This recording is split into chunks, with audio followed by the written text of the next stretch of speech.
to pray for Kingsley. Kingsley, Eze. Stay where you are. Kingsley. Is anybody? Kingsley. Stay where you are. Allow them. Kingsley, how are you? Huh? You are crying. Huh? What is happening to you? Your business is going down. Was there a time in a month, man? Oh, in a month, man. In a messy now. Huh?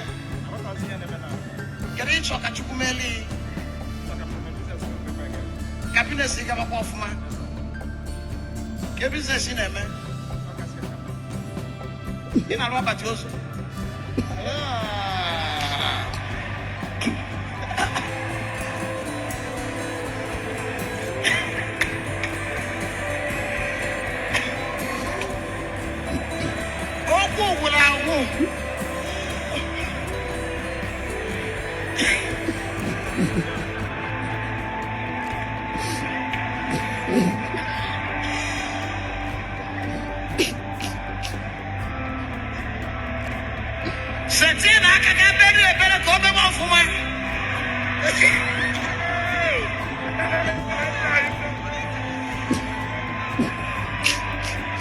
Wait, you in a month before.